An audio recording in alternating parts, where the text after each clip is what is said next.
DreAllDay.com. What I'm going to demonstrate here is just making some reverse layups and putting that backspin on the ball. So if you notice, you look at my fingers when I'm letting that ball roll off my hands, I'm curling my fingers in, which puts some backspin on the ball. It has the ball spinning backwards, the opposite direction from where it's coming. So when I get that ball up on the backboard, when you do any of these reverse layups, most important thing is get that ball up on the backboard. Once it gets up on the backboard with the proper spin, even if the momentum is carrying in one direction, once it hits the backboard, that spin will send it in the opposite direction, and then it'll drop into the basket as long as you get it up at the proper angle. So it's basically physics, which I'm not going to try to explain, but I understand that getting that ball with that right backspin, once it hits the backboard, that spin goes in the opposite direction once it hits that object, and then you get it to drop in. So this drill, what I'm doing is basically starting standing out of bounds under the basket.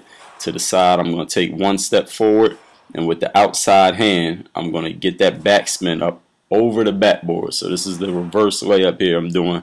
No running, no jumping, just getting the ball up on the backboard like I talked about, getting that backspin and getting it in.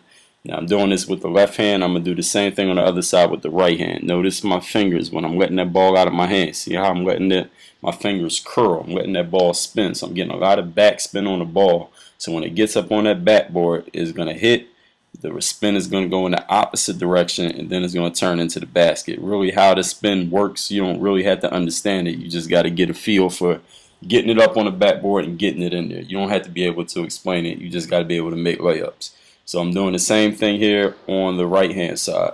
As I'm coming in, I'm stepping in here on the right. You see I'm getting that ball right up on the backboard, and I just got to get some spin on that. I got to curl my fingers as much as possible because of the angle that I'm coming from. It's kind of tough to judge the angle from the angle that you're watching it.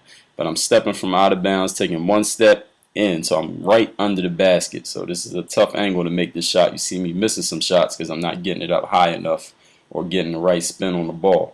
Get that spin up there. You see how high it's getting on the backboard. As it hits the backboard, it actually keeps traveling upwards for a little bit before it actually drops in. So as long as I get it up there, if you ever watch a smaller player with those layups, that's how they get it in. Hit that thumbs up to like this drill. You got questions, leave me a comment. Work on your game.